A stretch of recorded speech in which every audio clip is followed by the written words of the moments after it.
Do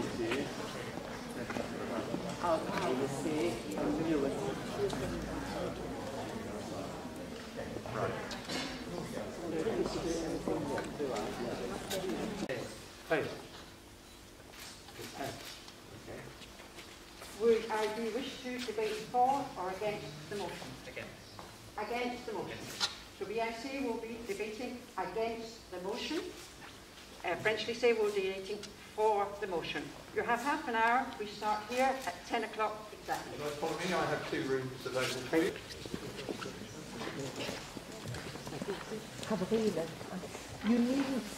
Final session of this season of the Rotary Debates competition. And are we all comfortable up there? Yes. Yeah? Yes. Doesn't it look dramatic? Congratulations and thanks to Palmer Pictures for all their work. I have to tell you that this studio had 80 people working on an Albert yesterday, and they've worked almost through the night to clear things to the side and set it up for us. So many thanks to them. We have 6 schools in the, as you all know, taking part this year. There was the Academy. Special welcomes, those from the Academy. I know you're not debating today, but welcome. I hope you enjoy the morning. We have, of course, the Agora, BIC, French Lycée, the Mallorca International School, and, of course, Queen's were the 6th school, which unfortunately had to retire from the competition this year. I'm sure they'll be back next year. Today's debates. The first one is for the 3rd and 4th place, which will be taking place in a few minutes. The BIC versus the French Lycée. Second debate, for the first and second debate, will be taking between Agora and the Mallorca International School, will take place at 11:30. May I say huge thanks to our sponsors, who I see most of them here, which apart from Palmer Pictures. We have a ticket travel company, Nikki, thank you very much for the wonderful spread that's out there for the Merry Enders later on, thank you. We have Jackie from Age Concern, the present Age Concern. Thank you for your trophies. And of course, we've got representatives of Phoenix Media here who are kind enough to be doing all the photographic work. Thank you, Gigi, as well. I would also like to say a special thanks to our jury members, because they faithfully turn up at all our events, whatever day or time it is. There are 9 of them, and I'm hasten to say this is the first time in 6 years that all 9 judges are here. So to Alison, David, Graham, Izzy, Julie's in the back there somewhere, there we are, Hannah, Ollie, Paul's I think somewhere else at the moment, and say many thanks on behalf of the Rotary Club and all the schools for your dedicated and hard work. And of course our debates, thanks to the Rotary team who are here, John, Viv, I think Chris is somewhere around there, Ron and Harry, many thanks for all your dedication. If you want to know more about Rotary, please, you've all got one of our recent leaflets, and I would ask you to take it with you and just give it a little look and a little bit of consideration about what it's about. Housekeeping rules, most important. From the top, you've already all been given the rules as far as protocol for COVID is concerned. Please respect them individually as well as groups. It's important to all of us. I would also ask you to continue to wear your mask at all time, and as you can see, the seats are socially distanced. 2 other points. Toilets, if you're asking, are just round the corner there on the left-hand side. And a reminder, phones on silent mode, please. All your mobile phones on silent mode. So here we are, absolutely to the dot, and it's 10 o'clock, and we are starting the first of our 2 debates, the BIC versus the French Lycée. The motion today is, government should have the legal right to track their population through mobile devices. Government should have the legal right to track their population through mobile devices. For the motion, after the toss half an hour ago, French Lycée, against the motion, BIC, therefore going first, French Lycée. My handover today to our timekeeper, Graham. Thank you. Thank you, Ben.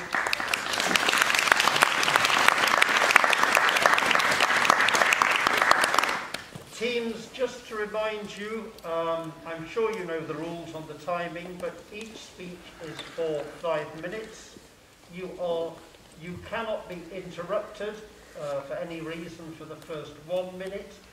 There are then 3 minutes when points of information may be asked from the opposing team, and then for your final minute you are not to be interrupted. So can we please have the first speaker from French Lycée for the motion.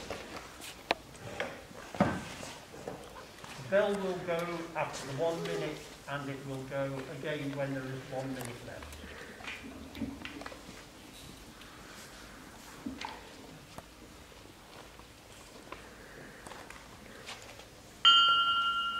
A phone. This little object that contains all of your personal information. And when I say that, I mean everything. Your phone knows if you like Bruno Mars, thanks to Spotify, or if you know how to make a pumpkin pie, thanks to YouTube. It knows, of course, all of your friends, thanks to WhatsApp, and your exact location at a precise moment, thanks to Google Maps, for example. And I don't see anybody concerned about that. But when we say that the government would like to track us in order to save our lives from criminals that would like to kill us, maybe, then a polemical debate starts. And that leads me to the following question. Why do we trust more these little objects that are commanded by someone we don't even know more than the government we chose? Good morning, my name is Arif, and my teammates and myself will be arguing today in favor of the motion the government should have a legal right to track their population through mobile devices. My teammates, Damien, will talk about how mobile device tracking could decrease criminality rates and allow us to save thousands of lives. Well, Nico will display to you how it would help counter the COVID-19 spread. Now, what is a mobile device? A mobile device is a piece of portable electronic equipment that can connect to the internet. This includes your smartphone, laptop, tablet, and your smartwatch. When a phone is in standby mode, ready to make or receive a call, it reaches the strongest network from nearby cell towers, which is often the closest tower. Now that I have explained what a mobile device is and how does it get tracked, I want to mention something. 2 weeks ago, I read an article from the page myheritage.org that talked about the government tracking us down in order to stop criminal activities around the world. It was pretty interesting, but the part that I found the most interesting were the comments. 60% of the comments said something like this. I refuse the government tracking my phone. It's a violation of my privacy, and unless it's a life-threatening case, the government cannot track our devices.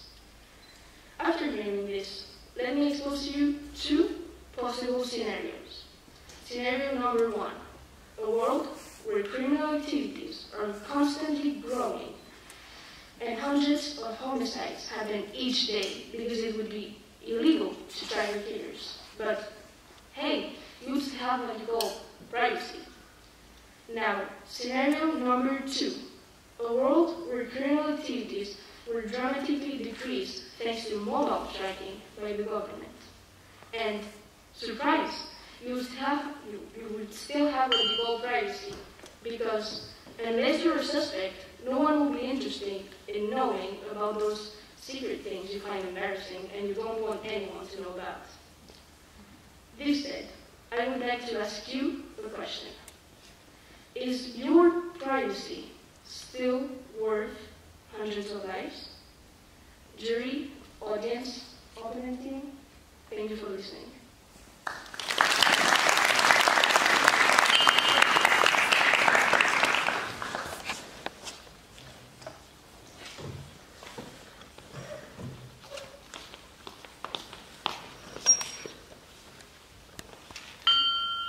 Good evening, ladies, gentlemen, esteemed judges, and members of the opposing team.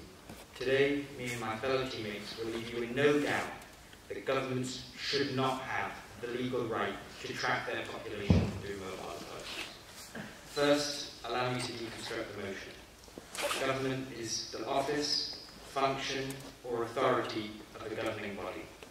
A legal right is a right based on law, and mobile devices is a general term used for any handheld computer or smartphone. I will mention how governments can't be trusted with this kind of power. My teammate Alak will talk about how this measure would not be efficient, and my other teammate Ava will talk about how this act would be a violation of human rights. The government. Can they be trusted? Well, just look at the headlines recently regarding the British government. They're being caught up in so much corruption that I didn't want to write down an example because I was worried that it would be outdated by the next day. But for those of you who don't know, they've been caught in scandal after scandal regarding breaking their own regulations, breaking fundraising and campaign regulations, a whole load of scandals. But this is hardly a unique time in British history. From the Cash for Honours scandal all the way back to the time of Walpole, our first Prime Minister, corruption has just been an unwelcome fact of British politics. And it's not just British politics. The US has once had corruption be so rampant that it took down an entire administration. France and Italy are hardly models of political integrity, and one hardly has to be a history buff to know why Germany isn't a great example of why governments can be trusted. And don't even get me started on the governments of China and Russia. I don't think I even have to describe the human rights violations that they go through. With corruption being this universal in almost every government, how can we put our trust in these people and hand over such vital information? Privacy is an essential human right. For us to break it in the name of security under any circumstances would be extremely dangerous, let alone for it to be broken by governments which time and time again have proven that they cannot be trusted with the powers that they all are already being entrusted with, let alone the ability to track and monitor their population. Now, it is possible, as the first speaker of the opposing team said, that this form of surveillance might help increase security, and it might make us somewhat safer, but at what cost? Installing microchips in the population, CCTV cameras on every corner, and establishing a secret police would make us all a lot safer from this kind of crime that we're used to. But those measures I just mentioned, as well as the measures in motion, would also open us up to a new kind of crime. The crime of abuse of power. Do you agree that individuals have no reason to fear or oppose surveillance programs unless they are afraid it will undercover their own illicit activities? Well, that's a classic line. If you have nothing to hide, you have nothing to fear. And it's just not the case. We have a right to privacy. We have a right to protect our own lives. We shouldn't have to prove to the government that we're not criminals. We should be able to protect our privacy and our rights, and they shouldn't be violated in the name of security.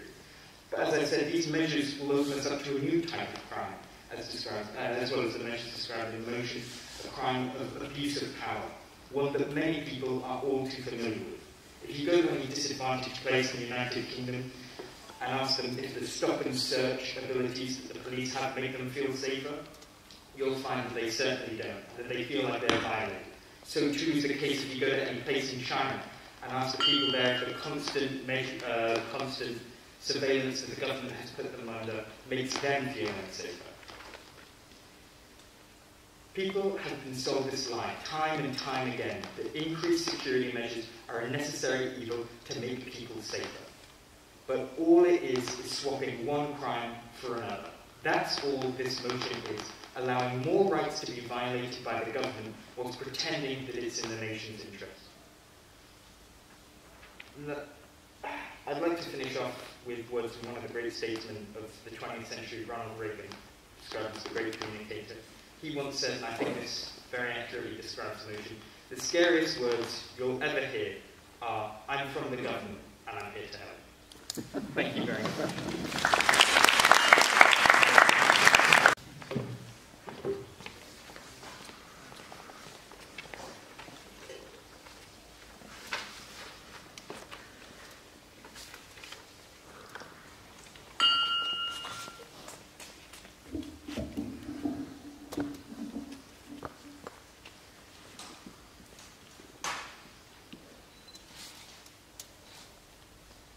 One person dead.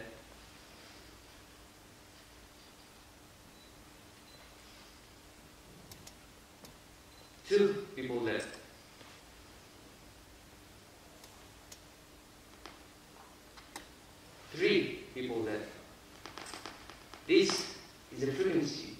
which people are dying in the world right now because of COVID-19.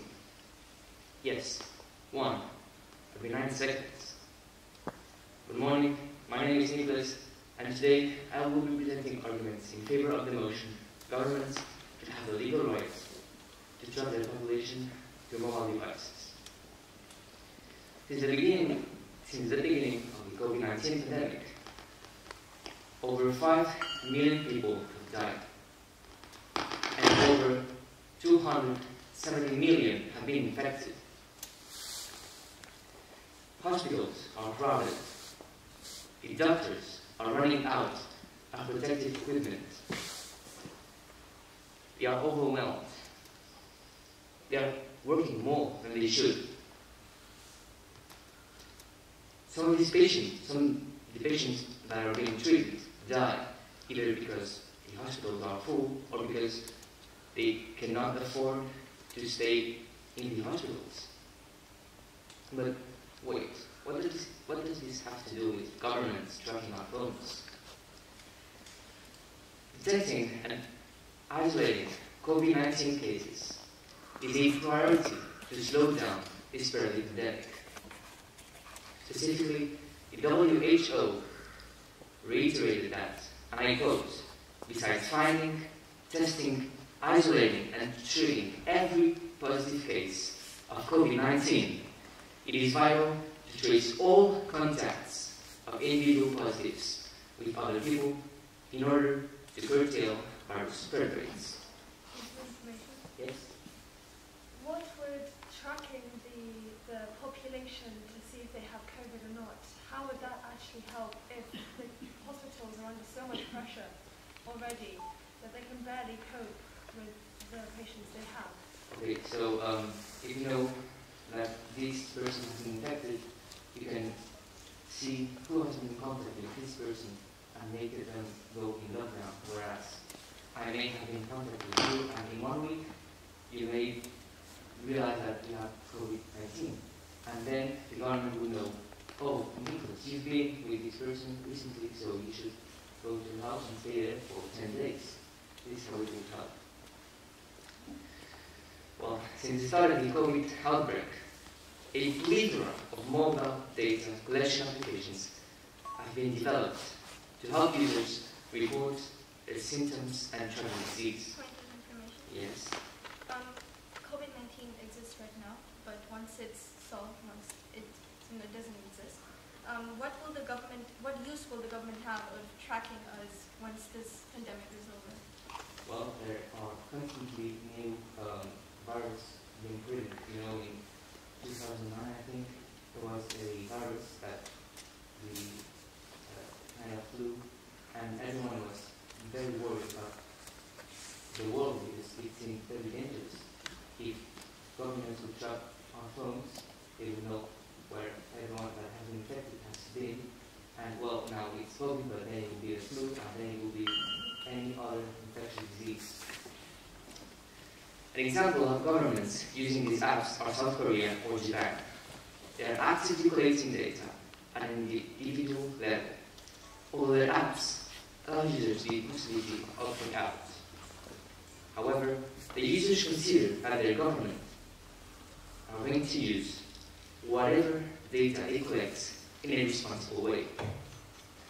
Okay, the government can know where you are, but, well, as Abdul said, unless you partake in illegal actions or are infected with COVID-19, why would they even want to know where a nobody like you or me or him is right now? I mean, they won't be enough to see what they're doing 24 hours a day, 7 days a week, and 12 months a year. So, letting our governments track our phones would help reduce virus spread rates. Less people. Okay, thank you.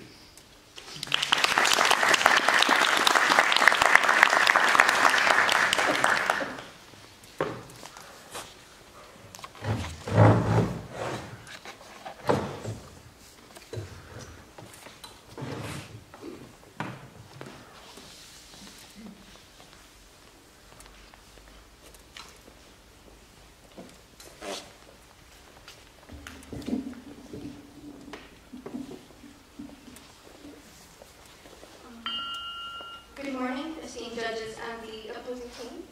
The topic for today's debate is that the government should have the legal right to track their population through mobile devices. And I totally disagree with this statement, and I hope you will too once you hear my arguments.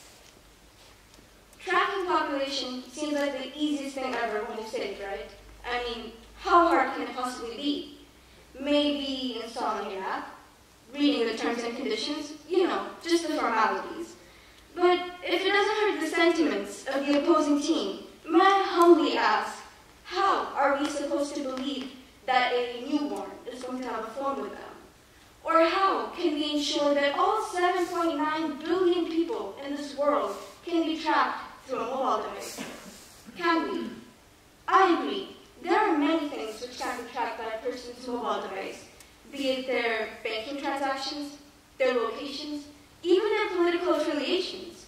However, there is absolutely no way population can be tracked by a person's mobile device, simply because there are so many people that have more than one phone, or there are so many people that don't have a device at all, especially those living in emerging or developing countries, or those living in remote villages.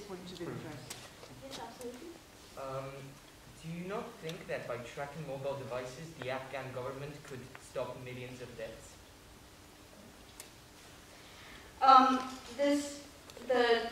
What you're talking about right now, I agree this may happen, but once it's solved, what use would the government have? Yes, maybe right now this is relevant, but I don't think this would be as such relevant later on.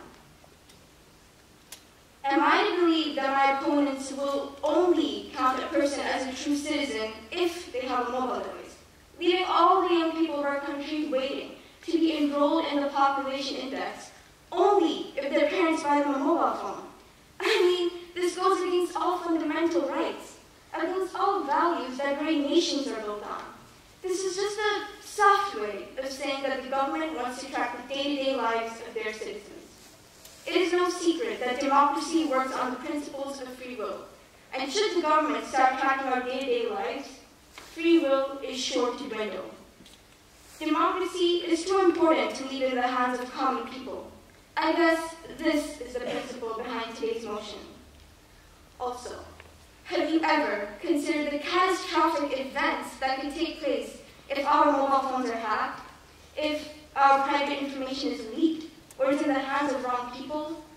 We can't ignore the fact that our privacy and liberty is at stake over here for an idea, a mere idea that may not even be successful. It's like we're handing them our private information on a silver platter, there for them to use, to analyze and do whatnot. We are allowing them to intrude into our personal lives, look at pictures, messages only meant for friends and family. Another question that I would like to raise is that why exactly does the government need to track us through our mobile devices? All this time they were doing so well in tracking each and every criminal, be it traffic cameras, ATM machines, banking transactions, telephone transactions. Then why now do they need our mobile devices when all this time they were so successful and doing so well? Ultimately, for me and for my team, there is no better way of describing this tracking phones idea than absolutely absurd. As I mentioned before, tracking is absolutely futile because our privacy and our liberty is at stake. Don't you think that what you call privacy is already non-existent with Google and Apple and GDP? Enterprises already know everything you do? Okay, social media may be able to, or other apps may be able to know about us. We are allowing them to know more about us. So why should we, again, let another party allow to know about us? Why should the government know about us when already there are so many people there are? We should avoid that from happening, in my opinion.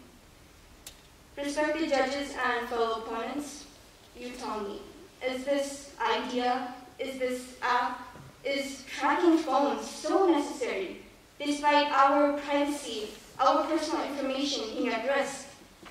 Thank you very much.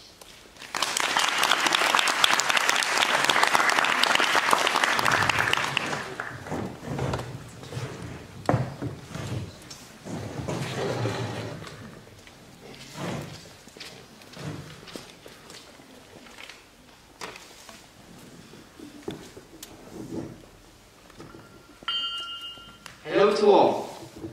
You know, listening to the opposition's arguments, I find it funny that all of us attribute so much importance to our own self. Our ego is this decade's mental illness. Good morning, ladies and gentlemen. My name is Damien, and today I will be developing arguments in favor of the motion. The government should have the legal right to track us through mobile devices. The first law of thermodynamics states the following: energy is neither created nor destroyed. Well, just like energy, crime will never be destroyed. It will only be transformed. And with the rise of technology, cybercrime will reach its zenith in the coming decade. Unless we decide to track all. As of today, there are more than 15 billion interconnected devices all around the world. That represents an increase of 4.2 billion compared to 2020 levels. Now, what if I told you right now that every active ISIS member has a mobile phone right here in their pocket? Have you any idea how much death the Afghan government could stop if they could only track their population? We're talking about billions here. Are you really going to let your self-absorbance decline the lives of the Afghan population? Do you value yourself that much that you're going to let that many people die? Let me remind you that the ISIS has over 100,000 members.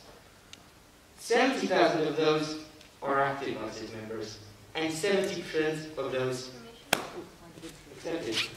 You're talking about Afghanistan. That is one country out of the 195 countries in the world. What about the other 194 countries? What use would this be for them? Would you be talking about Brazil, China, India?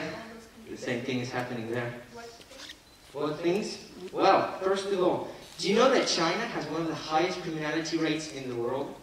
And you know that would be decreased exponentially if we were able to track them. I hope that answers your question. I would like to call upon the argument that has already been questioned by the opposition once already. The nothing to hide argument. Individuals have no reason to fear or oppose surveillance programs unless they are afraid it will uncover their own illicit activities. I think that is the wisest thing that has ever been said. And I'd like to clarify something for all of you, something that I find very important in my heart. In the hypothetical case where the government does track your every move, thanks to your mobile devices, let me assure you, they absolutely do not care if you're 5 years old, 70 years old, disprove Darwin's theory, or hope to become an anthropologist. Let me assure you. Yes. Wouldn't you agree that tracking people through mobile devices would not be accurate or efficient since, like I said, not everyone can be tracked? Like old people, young people that don't have a phone. 70,000 ISIS members can be tracked. So, ladies and gentlemen, if you choose to believe that the government should not track their population through mobile devices, then that means that you're ultimately refusing to help those in need, those in China, those in Afghanistan, those in India, those in all of those third world countries that are being devastated by crime, and we are doing nothing about it. So just because you don't want the government to know that you went to Lizzie's coffee shop yesterday, you do not want them to let them die. That's going to happen. And remember, your irrational decisions bear consequences. Thank you.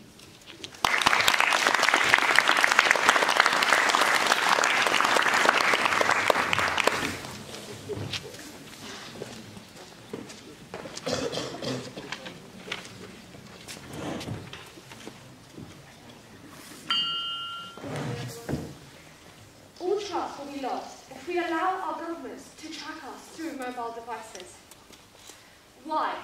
What is the point of tracking 7.9 billion people? Terrorist attacks?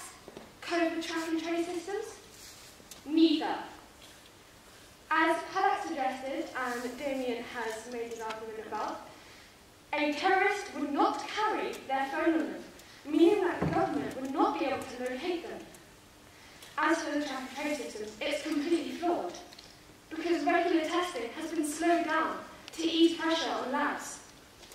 Tell me, what is the point of having all track and trace systems and all tracking devices up when you do not have the ability to guarantee sufficient testing for your population? Privacy is a qualified human right. Article 12 of the United Nations Declaration of Human Rights states that no one shall be subjected to arbitrary or unlawful interference with their privacy, family, home, or correspondence. Meaning that everyone has a right to a private life without intrusion. Why then should the government have a legal right to track us through our mobile devices and violate our human right? What makes them so special? Do you not think our lives are already invaded enough? Companies sell our personal information to make money, and your boss can even legally track you and your location 24/7. In fact, the LA Times stated that in 2020, 28% of employers admitted that they were monitoring people's... So you claim that governments could not track their mobile devices in the case of criminals. You do realize that mobile devices are interconnected. It would take a simple hacker to do so in seconds. Well, that would just be causing more problems with hacking.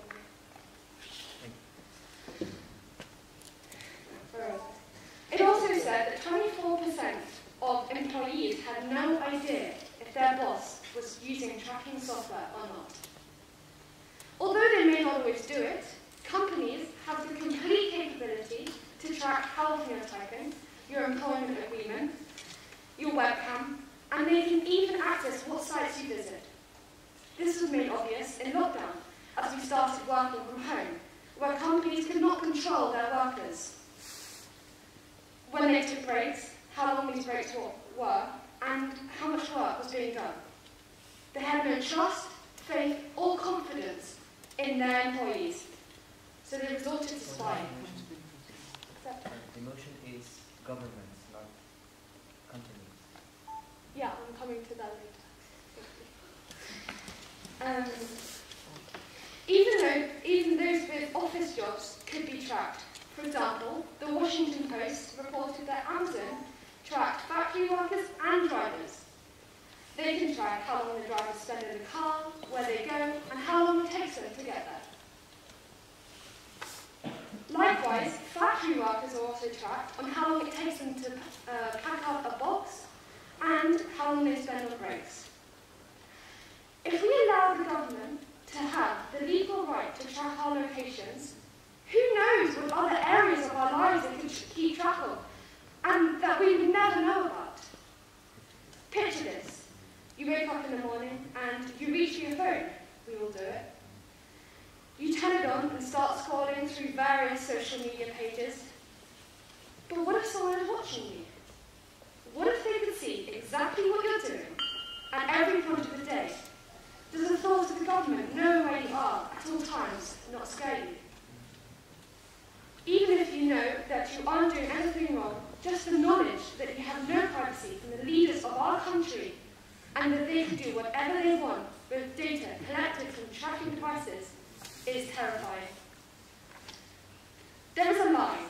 One crosses this line when they allow governments, who my team have discussed, are not to be trusted, the legal right to track where we go, what we do, and who we see. Giving the government this right would be a complete invasion of our privacy and just give the governments another way to control their lives. It would be the beginning of a totalitarian state. Thank you.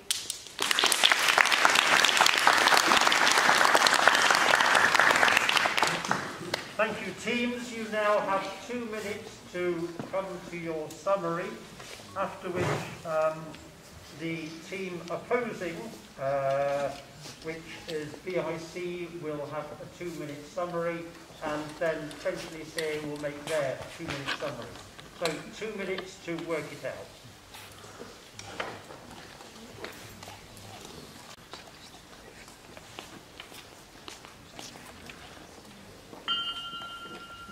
why should you be afraid if you have nothing to hide? That's been essentially one of the main points of the opposing team time and time again. And I think the answer lies in something that one of the opposing speakers, Damien, said, which I think was a very good point about that crime cannot be destroyed, it can only be transformed. And this is definitely the case with monitoring the population.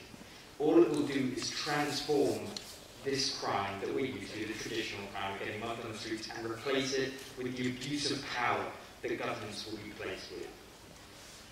All it would do is establish institutions that will violate our civil rights day after day, on a daily basis. What point is there in protecting our lives from crime if by the end of it, the motions we've taken to end crime make our lives pointless to live in the first place? The opposing team also mentioned how it would help end threats such as ISIS. And although we talk about how inefficient this system would be, as it probably would be, it definitely wouldn't end crime, it definitely wouldn't end these threats. Let's imagine for the sake of it that it does, and that these threats are ended. Monitoring the population in this way, and violating our rights in this way to end this crime, will replace these threats that we're used to with a new threat of an Orwellian government that can cause far more terror and far more danger than any of those threats put combined could have ever proposed. That's all this motion will do, is create governments that are far more dangerous than anything we've ever faced with. And we could not accept totalitarianism with whatever justification, even security. Thank you very much.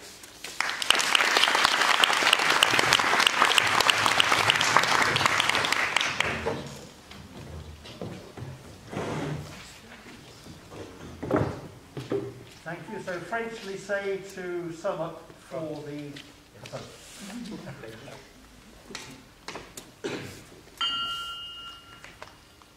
Hello to all again. This is why we believe that the opposition most definitely did not make their case. First of all, they just mentioned abusive power, which is what the government would do were they given the chance to track us. Well, you all know, Trump tried that and he got impeached 2 times in a row. They also mentioned that we have the right to privacy. I don't know if you're all aware, but the government already knows everything. It's different because they actually don't care. They only care about what's important. And what's important in this motion is criminality rates, which are decreasing if you all agree to what I'm saying here. They also projected quite a lot. They said once the coronavirus is solved, there will be no need to track our population. Once it is solved. When will it be solved? Do you know? Do I know? Do you know? No one knows. How can you project on something without knowing the future unless you are a seer, whichever that you are? The government could not track the mobile devices because they are criminal, so they would be ready for such thinking. Well, as I have already said, mobile devices are interconnected. It would take a simple hacker to access all of your files in a matter of seconds. What if someone was watching? What if someone was watching you in your afternoon recess while you scroll through your social media? What's the problem with someone watching you? You're embarrassed? Well, really, the government doesn't care if you're embarrassed.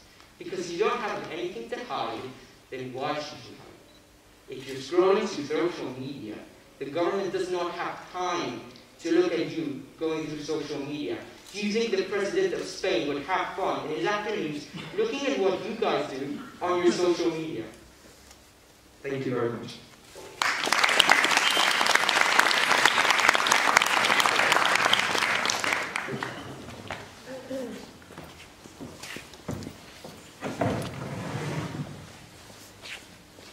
Thank you very much, Tim. Now we will, as usual, the jury will be leaving for a few minutes to consider their opinions.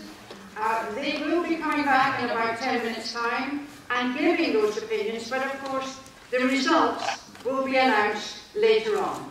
So we have a few minutes reset and then we will go back to give the answers. Just to fill those in who have just arrived, at 11 o'clock we will be having the draw between the 2 teams for the next debate. That will take place at 11 o'clock. At 11:30 that debate will start. After, at 11 o'clock as well, you'll be delighted to know that the meriendas will be ready for everybody. But in the meantime, we'll be waiting for the judges to come back. A few minutes. Thank you.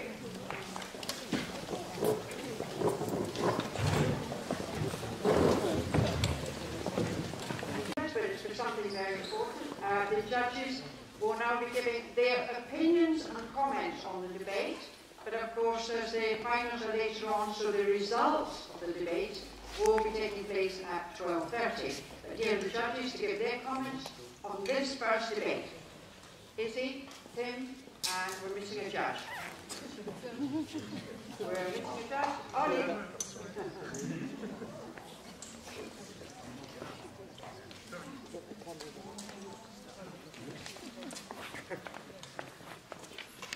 Good morning. Thank you very much to those two teams. That was a superbly interesting debate and a very, very interesting subject matter. I just scribbled down a few thoughts as you were presenting, and in no particular order of importance. I thought there had been a big improvement in the handling of the points of interest. I thought there were some skillful responses. I thought you had mustered your facts and statistics extremely well, and there was an impressive use of evidence to back up your arguments. Generally, I thought there was a feeling of confidence with everybody. Some of you are mastering the political art of rhetoric. I'm not sure whether that's a good or a bad thing, but you did it well. And overall, I thought your presentations were exciting and stimulating, so congratulations to you all.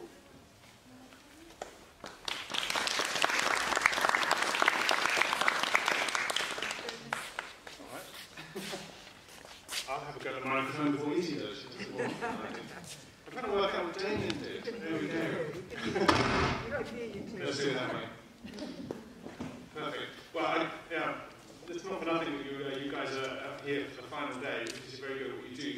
It's an interesting debate as ever. I think the subject matter was bang on, because everybody's got an opinion backwards and forwards on this.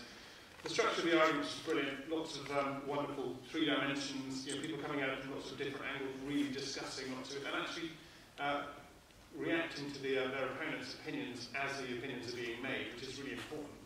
Researching well and reading it is one thing. Reacting to what your opponent is saying is another. And I was trying to do what Damien from Lycée did, which was own his space. I don't have the skills, I can't remove that. And we saw a few people coming here, moving the microphone and lifting it up. Damien had a pace around. I think somebody moved this to where they wanted it. There's nothing wrong with doing that at all. Make yourself comfortable. You'll make your point better as well. So congratulations to everybody, and we'll find out who won this debate a bit later. So Izzy, who knows what she's doing with the microphone? Well, thank you so much. And yes, as Kate mentioned, the actual announcement for third and fourth for the school debates will be later on. But in the meantime, just to round up from us, I'm purely just many thanks. It's been an honour and a pleasure to have been a part of this, and to have got this far. No matter how far you get in this tournament competition, you've put yourself forward at very difficult and busy times of your lives with the studying and exams that are coming up. So you're a winner already, because this is a testament to your character and how well you will do in the future. Not just about public speaking, but also about listening and putting your points across, being a stronger person in the future and feeling that confidence. All of this is a part of that. And to be watching such talent and passion and intelligence it's just fantastic. Thank you so much. And so good luck to everybody. And there's not much more to say, and we'll look forward to hearing the next debates. Thank you.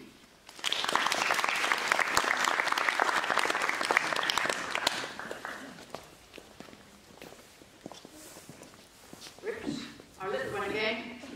It's all right, I'm going to say this just at 11 o'clock, please. The Agora team and teacher, the Mallorca International School and teacher, and the timekeeper for the toss of the coin, please. and we have half an hour for meriendas. Please all be back in your places at 11:30.